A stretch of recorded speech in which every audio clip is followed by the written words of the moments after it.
Olá pessoal, espero que todos estejam bem. Hoje abordaremos sobre a evolução do pensamento geográfico e suas teorias. Mais precisamente, como se constituiu o processo de ordenamento da geografia enquanto disciplina, né? Das teorias que foram construídas, reconhecidas e fundamentadas na geografia e foram fundamentais para a definição do seu objeto de estudo, que é o espaço geográfico. Nós já discutimos em aulas anteriores. Então, hoje nós abordaremos sobre o processo histórico, fazendo uma caracterização sobre a concepção da geografia enquanto ciência vinculada à sua evolução histórica e os principais teóricos e suas teorias que contribuíram para essa fundamentação da geografia no contexto histórico enquanto ciência e enquanto disciplina. Os primeiros relatos sobre a geografia, ou seja, as origens da geografia, iremos encontrar na antiguidade greco-romana, ou seja, no período greco-romano. Tá? Isso por volta do século V a.C. Como se fazia geografia? A partir da descrição dos lugares, ou seja, descrever as paisagens, um conceito-chave da geografia. Então, os viajantes, como o italiano Marco Polo, que viajou por várias partes do mundo, tá? Ele foi descrevendo os lugares, as características da paisagem, as fisionomias das paisagens. E isso eram retratadas, por exemplo, em escritos, tá? Em manuscritos, em obras de artes. Então, tudo isso fazia parte já de um acervo geográfico, da descrição dos lugares. Então, você tinha já uma visão regional de várias partes do mundo. Então, a geografia surge aí a partir dos relatos dos viajantes que percorreram várias partes do mundo. Assim como também a geografia ela vai surgir a partir dessa visão de entender os lugares como não só como uma disciplina, que aí nesse momento ela não é disciplina, tá? Ela é entendida como um método, uma forma de entender a transformação da paisagem e muitas vezes também utilizado para a conquista de territórios. Por exemplo, a expansão do Império Romano, ele teve por base, tá, a concepção da geografia enquanto um método de expansão sobre o território, tá, em que, conhecendo o território, você aniquila seu inimigo, você derrota seu inimigo e conquista aquele espaço. Tá? Especificamente para os gregos, tá? Vamos se destacar, por exemplo, Heródoto, que tinha vários conhecimentos sobre a superfície da Terra.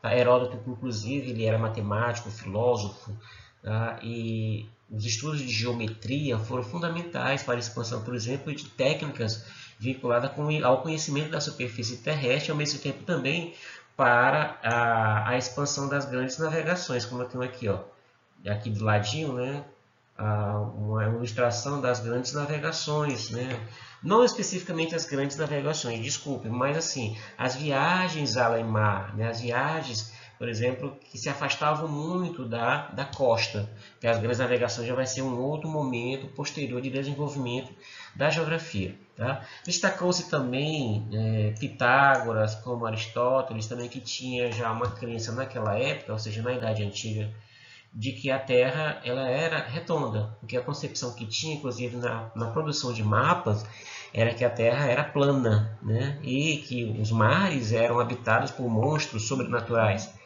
E isso impedia um amplo conhecimento das terras além do continente europeu.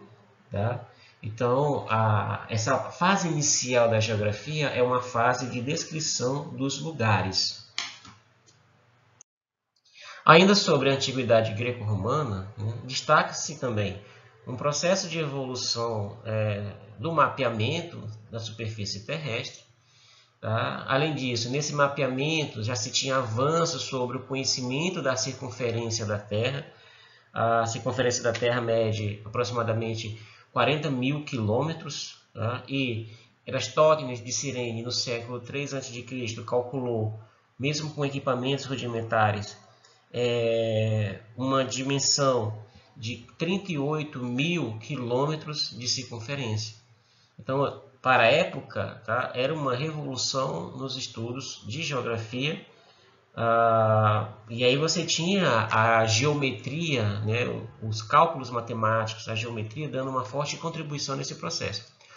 Por fim, nós temos Estrabão, né, outro grego muito importante, em função dele ter reunido, né, vários estudos, né, sobre todo o conhecimento clássico que se tinha da geografia, em que foram reunidos numa única obra 17 volumes, inclusive sobre o período que viveu Jesus Cristo. Então essa publicação se tornou a única referência sobre as obras gregas e romanas desaparecidas, né, porque muitos trabalhos se perderam com o tempo, não houve uma preservação, né, dos trabalhos clássicos greco-romanos que se tinha sobre a constituição da geografia. A chegada da Idade Média, né, e o surgimento dos movimentos renascentista, né, e iluminista na Europa, né, época das luzes, então isso marca o fim, né, do período das chamadas trevas para a ciência na Europa. Houve uma evolução muito grande nas práticas, nos métodos e nas técnicas, né, para o desenvolvimento da ciência. Então, vários estudiosos europeus se destacaram nos seus métodos, né, de análise, como o positivismo. Tá? E especificamente para a geografia, nós temos uma grande evolução, principalmente para a cartografia, no período da Idade Média. Essa cartografia ela foi fundamental, primeiro, para a expansão das grandes navegações, né? E o descobrimento de novos continentes, né? Como o continente americano. E isso favoreceu as economias europeias que comandavam as grandes navegações, como Portugal, Inglaterra, França, Espanha, tá? e outros países europeus. Então, no período da Idade Média, né, vale destacar as cruzadas, né, que foram realizadas entre europeus e muçulmanos. Então, grandes batalhas que ocorreram com forte presença dos muçulmanos nas conquistas. Então, isso revelou uma geografia que se não conhecia, mas no sentido de oferecer, tá, a enciclopédia geográfica, tá, novas representações das paisagens. Então, as cruzadas contribuíram para o descobrimento de novos lugares, suas fisionomias, suas características específicas, físicas específicas, bem como também o conhecimento, né, de novas culturas, de novos povos. Tá? Então, as cruzadas deram essa contribuição.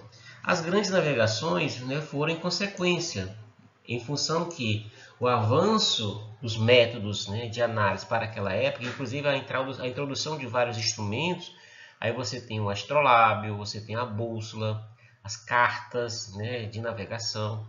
A bússola foi uma grande contribuição dos chineses. Tá?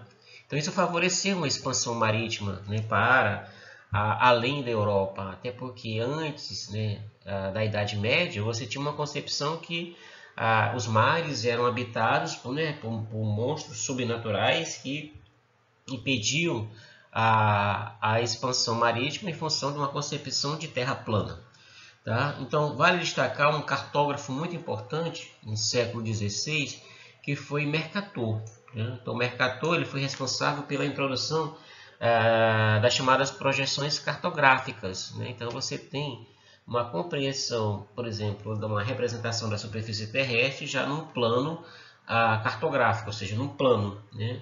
E onde você insere, por exemplo, as latitudes e as longitudes, os paralelos e os meridianos. Então facilita a definição das coordenadas geográficas.